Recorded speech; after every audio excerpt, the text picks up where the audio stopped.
Stuff Podcasts.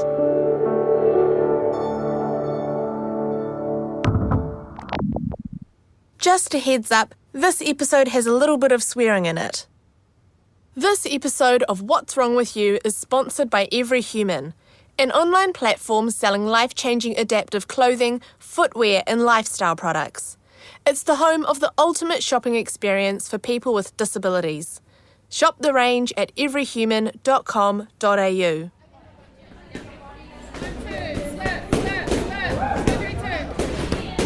Sometimes I kind of forget that I'm disabled. I'll just be going about my day, but then something will happen and I stop and think, this wouldn't happen to me if I didn't use a wheelchair. I was at a boxing class recently. I usually go 3 or 4 times a week and the trainers are great. Shout out to Boxing Alley.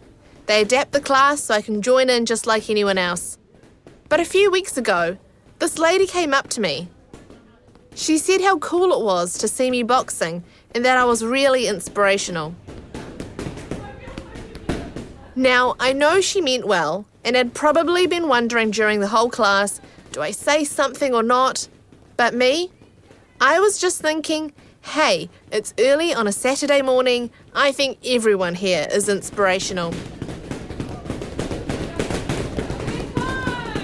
It made me wonder how my experience in the world would be different if I wasn't a wheelchair user. Would I get approached by so many random strangers? And when people praised me for something trivial, would I feel patronised? Or would I just feel appreciated?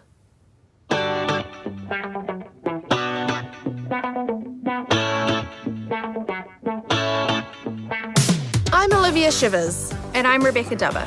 And you're listening to What's Wrong With You, Stuff's podcast about disability and what it's like living in a world that's not designed for you. In this show, we cover everything. Childhood and parenting, religion and culture, dating and sex, all from the perspective of disabled people, like us. Plus, we're determined to solve some of the big mysteries of living with disability, like why people get so angsty over mobility car parks. So Bex, I hope you're feeling inspired sitting next to me. After all, I am an inspirational boxer. Oh, Olivia, you know you've always been my role model. Well, thank you. Actually, I have another inspirational story for you, again from the gym. It was just a few days ago. I'd finished a boxing class and I was getting into my car. I'd closed the ramp and the back door with my remote control. I was sitting in the driver's seat, about to drive off, when this couple, they come up to my window and wave. They had these really cheesy smiles on their face and literally gave me a big thumbs up, like, ee. Oh, that's cringe. I know, I just laughed, though they probably didn't realise I was kind of laughing at them rather than with them. I suppose they meant well. Isn't it funny how people don't realise that the wrong kind of encouragement can actually make us feel worse? I mean, being pigeonholed all the time actually starts to chip away at your own self-image. The way other people look at you, it really starts to affect the way you look at yourself. Yeah. So that's what this episode is about. Identity and self-image. It's a big, complicated subject. Yeah, we're going to look at the labels that get attached to us. We hear about what masculinity means when you're a wheelchair user. We find out what it's like to learn te reo when your voice synthesizer has an Australian accent. And we debate just how much money you should be spending on shoes when you can't even walk. So much interesting material. Actually, we found this topic so interesting that we interviewed 4 guests instead of our usual 1 or 2. Editing it down to a sensible length is gonna be a nightmare, so let's just get on with it. Geneva Hakarayatino is a disability advocate and communications consultant. She often needs to explain herself to people who've jumped to some wrong conclusions. For this interview, we sent Geneva some of the questions in advance to give her time to prepare. Have a listen and you'll see why. My name is Geneva Hakarayatino. Mai iwi and puhi into apari. I am 28 and I have lived in West Auckland all my life. It's interesting listening to it. Pronounced Te Reo word still hasn't quite gotten there yet, but we'll talk about that. We'll ask you about that a bit later. So I think I've told you the name of our podcast, so we'll ask you that interesting question. What's wrong with you? At birth, I was diagnosed with untitled cerebral palsy, which affected my limb movements and my ability to verbally articulate words. I am able to vocalize, but I cannot form words that are easily enough to be understood. So I use a communication device to communicate. This method of communication has been so beneficial in my life in terms of providing me a voice in society. Ironically, it has helped me attain a communications degree, and now I am pursuing a master's in education. I use a tablet that has a specialized software installed on it. This system uses a symbol-based keyboard, making it easier for me to communicate efficiently. To be honest, I unconsciously chose this voice. When I was given my first device 15 years ago, over the years, it has just become part of my identity. So you're clicking a fast forward button to do that? Ah, cool. That's pretty cool. Does it have rewind? I wish I could rewind what I say sometimes. I take that back. Can you tell us about some of the misconceptions about being nonverbal? Many people make an assumption that because I am nonverbal, I must be mentally disabled. There has been numerous situations where people have spoken to me as if I am a child, and as a 28-year-old woman, it is incredibly frustrating and belittling. I think it is quite funny, some of the interactions you have with people, and I'll have a conversation with someone and they'll be so surprised that I can drive or something like that, and it's like, wow, have you met anyone in a wheelchair before? So how do you learn Te Reo and while being nonverbal?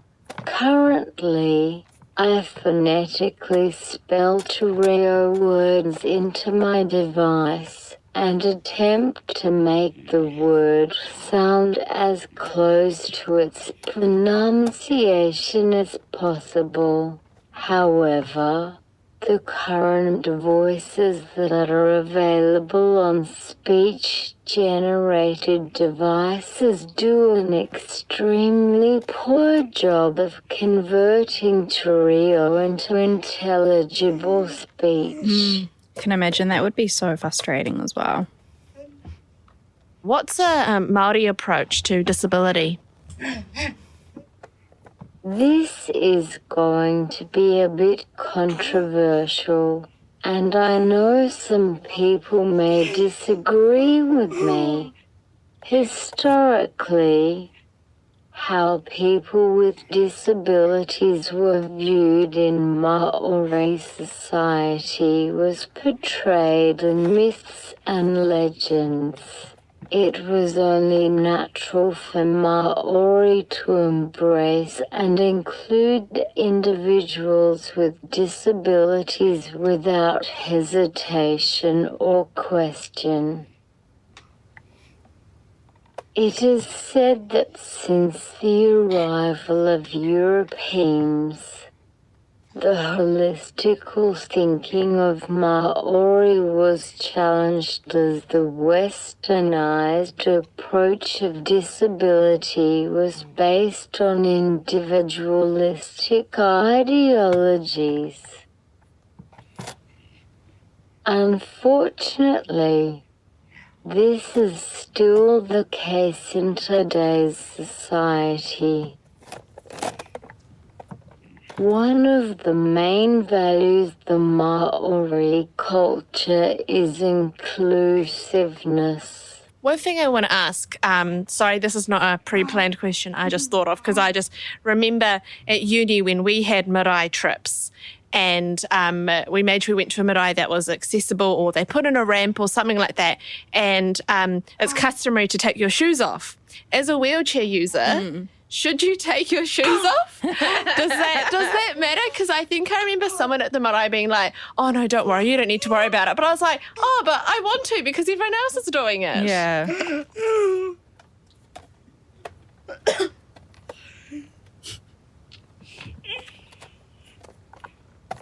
That's an interesting question.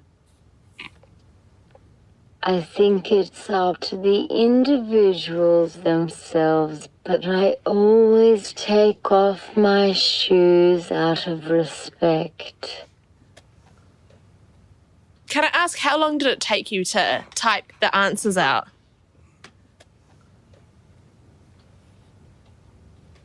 It took me a couple of hours, but I typed everything on my laptop and transferred it onto my device. That's pretty cool. If I was to type everything directly on my device, it would probably take me all day. It's a very long podcast episode.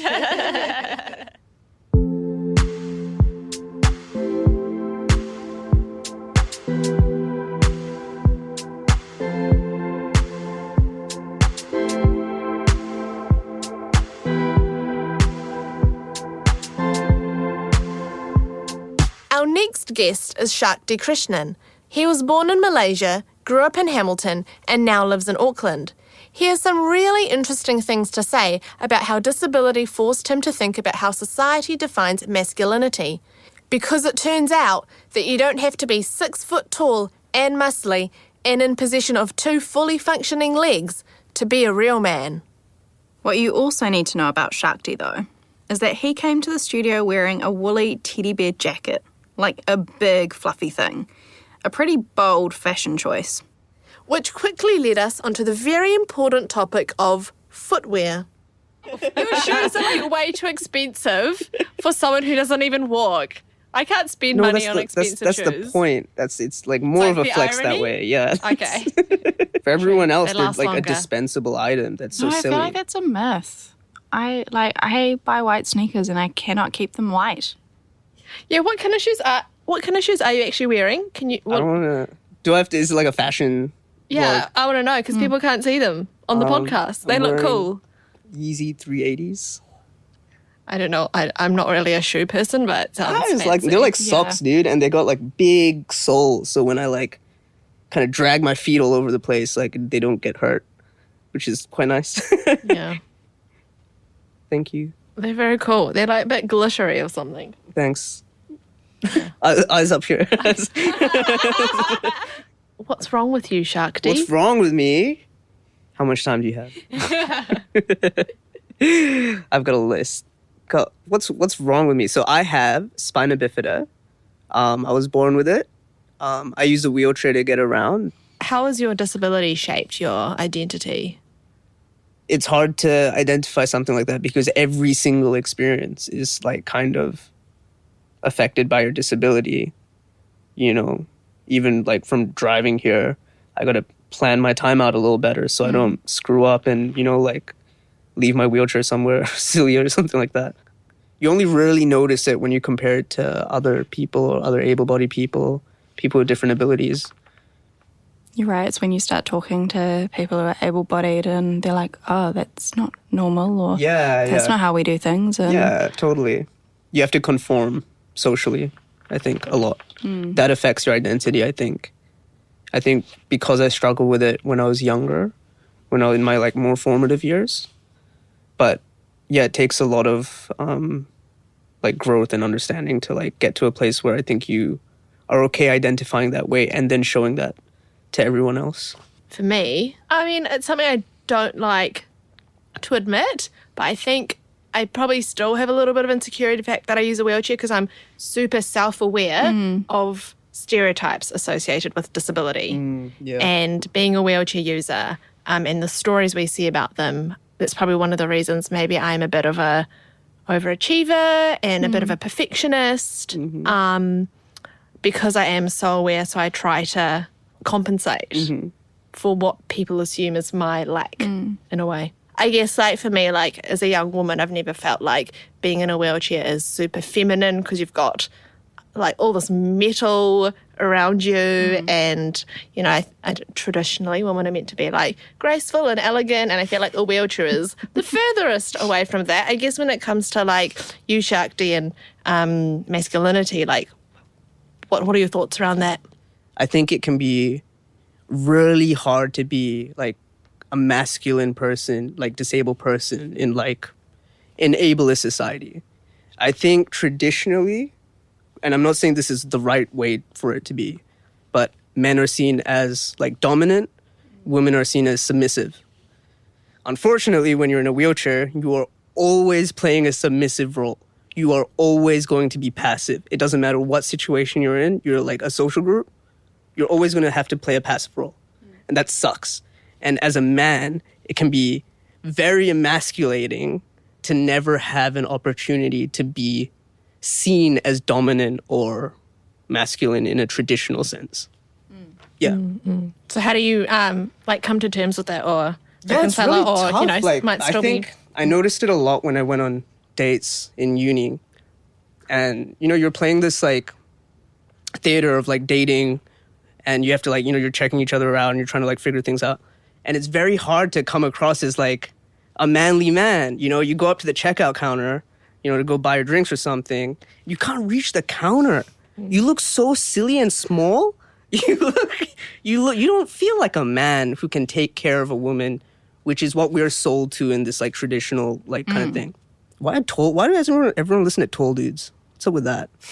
It's like listening to tall people. Yeah, what's up with that? Like, yeah, man, I'm always looking up at people. I hate it. So do you prefer a standing person to it sounds awful, come down Like then to the bow, same level? Bow for me. Or to bow? No, because in a social context, that's kind of weird, right? Ideally, you'd want to be talking to someone at eye level, sitting down at a table or something like that, where it's socially appropriate in our current climate. So there needs to be, like, I don't know, some social accessibility to be thought around it. And I think that's why I'm super loud. I gotta project my voice. I want those guys in the clouds to hear me, you know? Like, it's real hard. But I'm very social and I like engaging with people. So it can really upset me when I can't physically engage with people. I never got to play things like touch rugby or like contact sports. And like, I guess a part of me thought that sucked because people always saw me as like fragile or like, you know, incapable, like very delicate and gentle. So people wouldn't like. I wanted some of that like rough and tumble, I guess. You know, like I wanted to be treated more like other people. I don't like being coddled. I remember I went like on a school trip, and like the older boys were like hazing all the younger boys, and they didn't haze me. And I got real upset about it. You wanted to be hazed. I wanted to be hazed like everyone else, but they didn't let me get hazed because they were too scared of like beating up the disabled guy, which I get, like fair. It looks really bad, but like you know. gentle. I don't know, something, man. Come on, like yeah. But I guess. They could have adapted the They could adapt hazing. it. You gotta, accessible hazing. But I think when it comes down to it, it's just like really being a part of that social group and like feeling like you're like included, like in all aspects of it, socially, not like physically.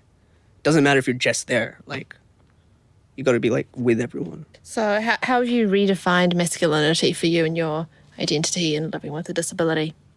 Movements within feminism that have made us start talking about toxic masculinity have really helped redefine masculinity in general, because we can understand like the toxic traits of masculinity that are more or less bad for everyone. I think lad culture in New Zealand has a lot of that toxic masculinity, and that sucks. And when you want to conform to it, it can suck a lot. So I think understanding that masculinity doesn't have to have a lot of the toxic traits that you'd usually associate with it has really helped me as a disabled person understand that I'm not less of a man because I don't like be aggressive with people. Like, I'm not less of a man because I don't physically take up so much space. You know, there are other ways to, I don't know, prove your masculinity or feel comfortable within your masculinity. There are so many ways of expressing yourself. One thing I want to talk about, the comment of you're too young to be disabled or you're too pretty to be disabled. I've never heard those things. I'm exactly as disabled as people think I should be. Those situations where I've always had someone make a comment, or you're too young or you're too pretty to be disabled, have often come from people trying to harass me for parking in a mobility park. You can't see my wheelchair because it's sitting on like my passenger seat. So people just like, they look at me and they're like, she can't be disabled. So they come up and they will knock on the window or they will death stare me. Too pretty, or you don't look disabled. That's wild. That's never happened. So how do we look more disabled? Well, like, I think I'm very confident when I'm parking in a disabled place. I mean, this has happened to me. Just going about my day, going to the supermarket, parked in a disabled car park, and I had 2 police officers knock on my window. Whoa. Yeah, 2 police officers tell me that I was parked in a disabled car park, and I was like, yeah, I know. Do I just look more disabled than you guys? Yeah, I don't know. But then I was like, look in the window. Like, there's a wheelchair, like, sitting there. And then they looked on the windscreen and then saw my mobility permit. I'm like, oh, okay. But it takes me, like, 5 minutes to get out of my car. So they had walked away by then. Yeah. But, not as bad as the police officers, but I was in a mall car park once, parked in a mobility park. I was like 5 minutes early, so I was just like quickly clearing some emails before I got out. Had my permit up and everything, and this parking warden comes over and knocks on my window. So I like open my door and I'm like, can I help you? And he's like, this is a mobility park. And I'm like, yeah, I know. And I pointed to my sticker and he goes, but this park is for disabled people. And I'm like, yeah, I am disabled. And he's like, are you? That's wild. And I was like... But do you not have the card there? No, the card was up. Then what is their problem? No, he did not, but me sitting in my car... Because I thought like the general consensus now is that disabled. People have invisible disabilities or not very visible disabilities. So like you just usually don't ask anyway. So I pointed to my wheelchair in the back and I'm like, there's a fucking wheelchair in there. Like, go away.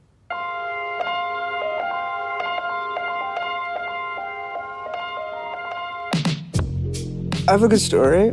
I remember I was driving back from my mate's house once, and it was kind of late at night, and I was by myself. I was driving back. I was unrestricted still, so probably naughty. But I remember some guy was like behind me, and I was like turning left at an intersection or something like that, and he kind of just got like real like weird at me, and I remember like looking back, and he was like super weird. Like I turned tailgating you. Yeah, tailgating me, and like I think like it's like a weird intersection, and then like I had to wait till I turned and stuff, and he just wasn't happy with me waiting. So he freaking swerved in the middle of the road, like blocking my car. And it was the first time as a man that I was in fear for my life, because I was like, oh shit, I don't have a friend next to me. If this dude wants to run, I'm fucked. Like I'm fully fucked. So he gets out of the car, like he walks up to me. He's like a very intimidating, large-looking guy, and I'm like, oh, I'm dying tonight. And I don't know why I rolled my window down. That was so stupid, right? And he was just like, what the fuck did you do? Why did you like, and he's just going at me. He looked like he was like, pretty like methed up or something. And I remember I was just looking at it with my hands in the window, and I was like, oh my God. And I was just like, my wheelchair was in the passenger seat, and I was just waiting for him to see the wheelchair. Essentially, give you some sympathy. And to understand that I'm not an able-bodied guy who can get up and have a fight with you right now, right? And he does. He looks at the wheelchair, he says, fuck you, and walks off. And I was like, oh my God. Because he used a wheelchair. Because of my wheelchair. I was bless the Lord. Thank you, my Lord. But it was really scary as like a guy, I guess, because he doesn't know that I'm disabled at that moment, and he was gonna fight me. He had his hands, like he was coming up to my window. He had his hand on the handle. I was like, far out. Terrifying, man.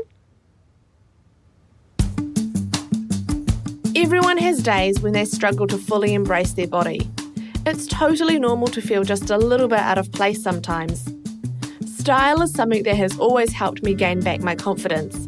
But sometimes, the jeans that make you feel great, or the smoky eye look that makes you feel fierce, are tricky to pull off. Brushes are sometimes hard to grip, and buttons on denim jeans can be like a fight to the last woman standing, or sitting in my case. This is where Every Human comes in and saves the day. By giving you access to accessible lifestyle products and making sure that outfits that give you confidence are also functional for your needs. Everyone deserves to get dressed and live life with dignity, and it shouldn't feel like a hassle to get ready. Nobody should feel bad about asking for help when they need it, but there are also times when you want to get dressed or do a task yourself. Every Human helps you grasp a hold of your independence, whatever that looks like for you, with their range of accessible garments, footwear and lifestyle products.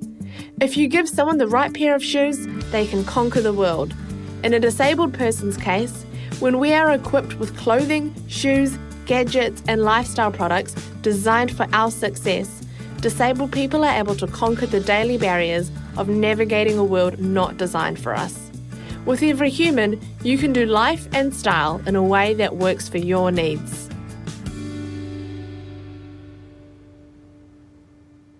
Now, most of our podcast guests were born disabled. And like us, Olivia, it's all they've ever known. But it's not like that for our next guest. Chelsea Pitta is 21 and she's studying business. She was born and raised in Rotorua, and her whakapapa links back to Ngāti Tū Wharitoa and Ngāti Rangatihi. 3 years ago, she had an accident. She's now paralysed from the waist down. So walking is something that she was still doing really quite recently. That sudden shift from non-disabled person to disabled person forced Chelsea to reassess who she was, and even what words to use to describe herself. But I started off by asking her a question that, to be honest, I've been putting off asking a non-disabled person, because sometimes it's hard to be confronted with the reality of what you're supposedly missing out on as a disabled person. Is walking that great? Oh, yeah. If you could go back, what would you do? Honestly, I would go back. I would take the lessons I've learned, but I would go back just because I miss the feeling of grass and sand, and I miss taking my nieces on walks to the park and things like that. But in a way, I still get to do all those things. It's just different. You know, my wheelchair's now my new set of legs, so I'm not really missing out on anything. How did you sustain a spinal cord injury? It was from a swimming accident, swimming with my family. We were jumping into the lake, and because of the height of the jump and the impact of the water, I ended up breaking my back, and that ended up pushing into my spinal cord. That must have been pretty traumatic. I remember it, but I think I was so in shock that I didn't quite believe it, and because I didn't quite understand it either, it was just it happened and that's it. When you first had your injury, was your goal to walk again? My goal was to walk again, but it's because I didn't quite understand it of like how severe my injury was that I didn't quite get that it's not like you're going to wake up the next day and feel your legs automatically again. I think what didn't help was that I did have partial feeling, so I'm thinking, oh, maybe the rest of it will come back eventually. But yeah, my goal was to walk again. Such like a big thing to process at such a young age. Especially at 18 when you're in that transition age of like your whole life is about to take on a new journey.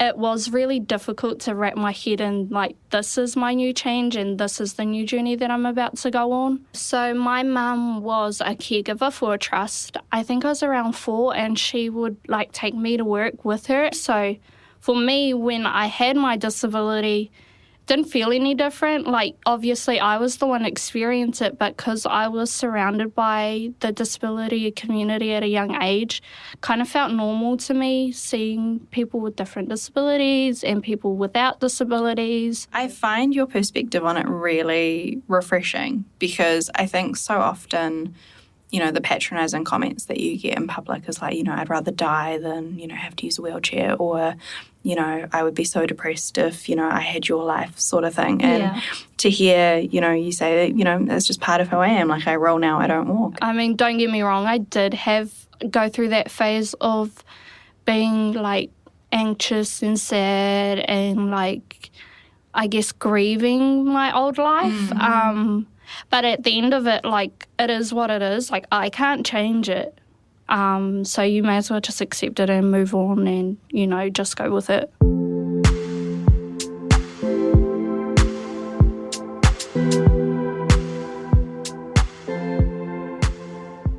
So, Olivia, how did you feel when Chelsea said that walking was really great?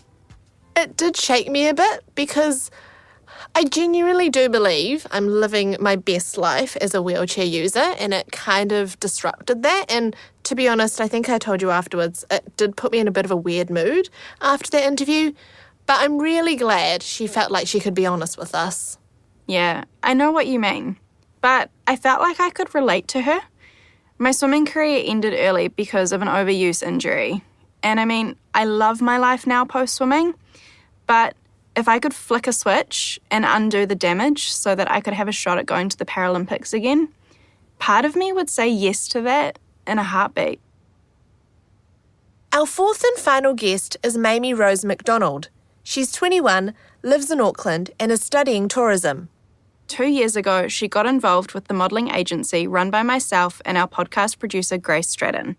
By an amazing chain of events, her photo ended up on the Vogue Italia website.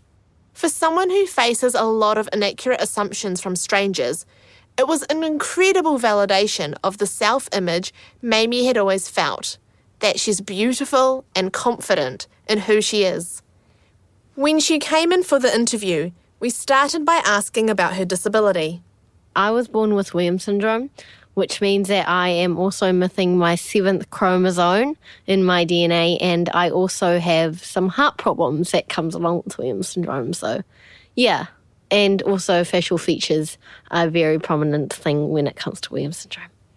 Do you mind describing what those facial features are? We have a lot of teeth. Our cheekbones are very sharp. I guess, like, when you look at me, you can't go, oh, she has a disability, because my disability isn't physical. It's more learning-wise. So just those things of having to try extra hard to qualify and get all the things that I really want. Do you know where Williams syndrome originated? Do you know Mr. or Mrs. Williams? So Williams syndrome was diagnosed by a doctor called Mr. Williams. And odd story, he actually one day disappeared. Yeah, like oddly enough vanished.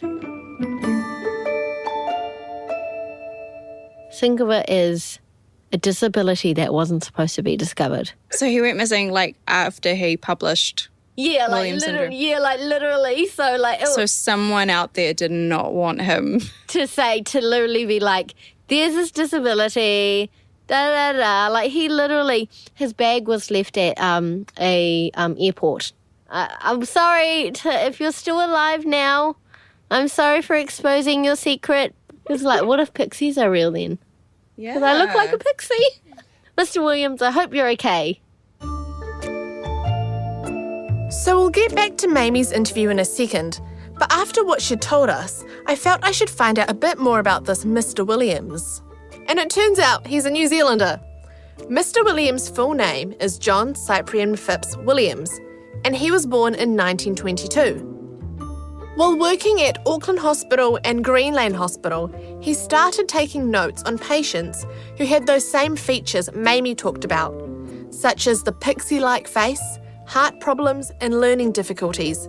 He published a paper about it in 1961. His disappearance still remains a bit of a mystery, but according to volume 41 of the Paediatric Radiology Journal, while in London he met up with another well-known Kiwi, the poet and author Janet Frame, and they began a relationship. He proposed, but then she ran away, not wanting to get married. After that, little is known about Mr. Williams' whereabouts. Interpol actually tried and then failed to find him, and in 1988 he was declared a missing person presumed to be dead by the High Court of New Zealand. So yeah, we may never know what happened to Mr. Williams, but hey, at least he got some important work done before disappearing.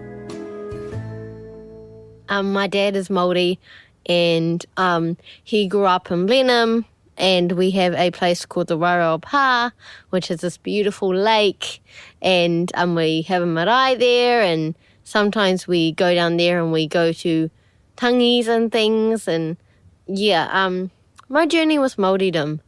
My grandfather didn't speak Māori, so my dad didn't speak Māori, and so I grew up not speaking Māori till later in life. But, I felt like a sense of, identity loss, I was like, okay, so what cultures am I? So cool to find out about my culture, and I am a member of the B in the LGBTQ. B stands for bisexual, because I realised, I like boys, but I also like girls. Also, with gender identity, I'm gender non-conforming, so, when it comes to buying clothes, I don't care whether it's on the women's or the men's. I love exploring things, and I think it's really important. So there's another part of your culture as well. You're part Yes. Italian. Yes, so my great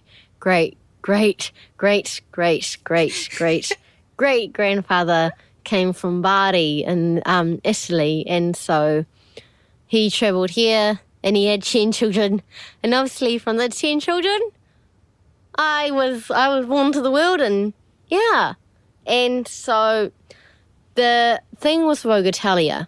So I did a photo shoot with Karen Bitson-Waller, who does photographs with Karen Walker.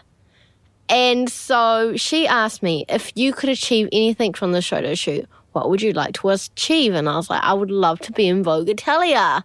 And then all of a sudden, I was in middle class, and then I went online and I saw that photo, and it was from Vogue Italia. And I was like, oh my goodness, that is just so crazy. So what did that do for your confidence? Really built it up, massively.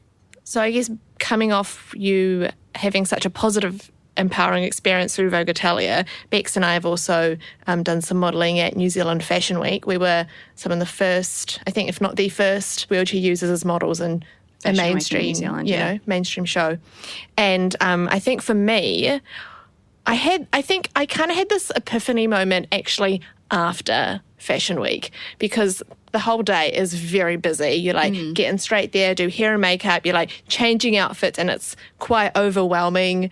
But I was looking back through my phone and some of my photos. One of the girls who was helping me dress took a photo of the back of my dress, and there was these knotted this knotted design on the back of it. And then I noticed my scoliosis scar. So I had scoliosis surgery when I was 13 to fix my crooked spine. And I used to be so self-conscious of that scar. At this Fashion Week show, I almost forgot about this scar, but it was fully on show, at Fashion Week, and thinking how, wow, all these aspects of me, my scar, my wheelchair, were actually fully embraced and seen as a point of difference, as something that was desired, where you don't usually normally see that in mainstream shows. So that was such an empowering experience for me. I think for me, the scary, empowering moment for me for Fashion Week was I was involved in a runway show. And I remember going to the fitting, and they were picking the outfits, and they decided that they wanted me to model jockey. And I was just like, okay, I've had so many surgeries in my life as well. I have a massive scar that goes from halfway down my abdomen. And, it's not something that you would expect to see on someone modelling underwear on the runway. But the photos pop up every now and again on social media, and they get shared. And I'm so proud of those images, and I'm so proud that, they gave me that opportunity and it was embraced by everyone to see a different body modelling underwear on the runway.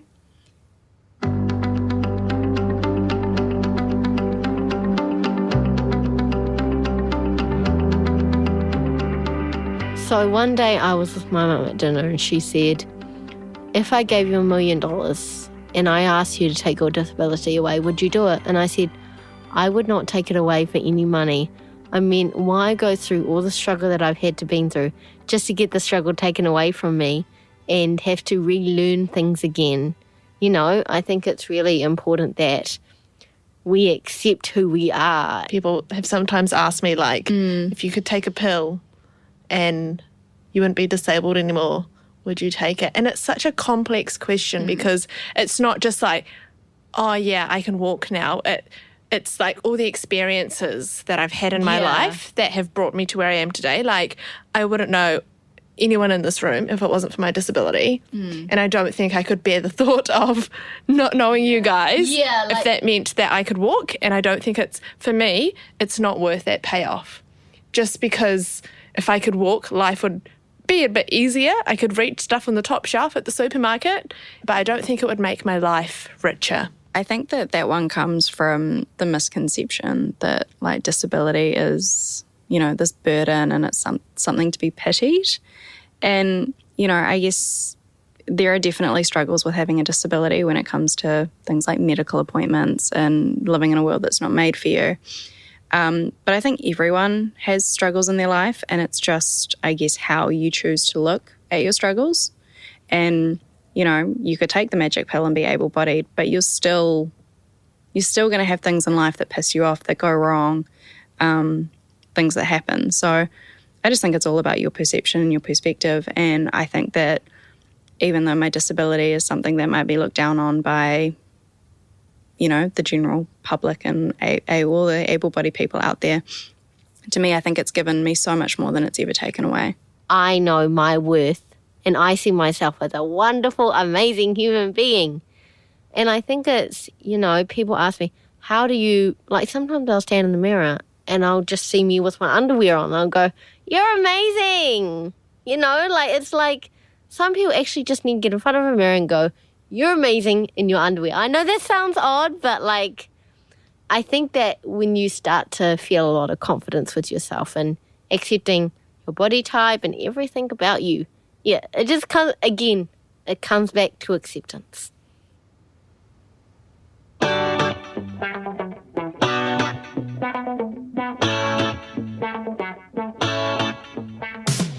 So that wraps up this episode. Next week, I've had, like, a random stranger come up to me in, like, a public bathroom, ask me if I can have sex. I wish that I was brave enough to be like, why are you propositioning me? And I was like, is this guy coming back? Have I just been left at the top of these stairs? Has he realised that dating a girl in a wheelchair is too hard and he's just, like, gapped it? this podcast was made with the support of New Zealand On Air. Thank you to our guests, Mamie Rose Mcdonald, Chelsea Pitta, Geneva Hakarayatino, and Shakti Krishnan, as well as Adam Dudding, Carol Hirschfeld, Eugene Bingham, and Grace Stratton.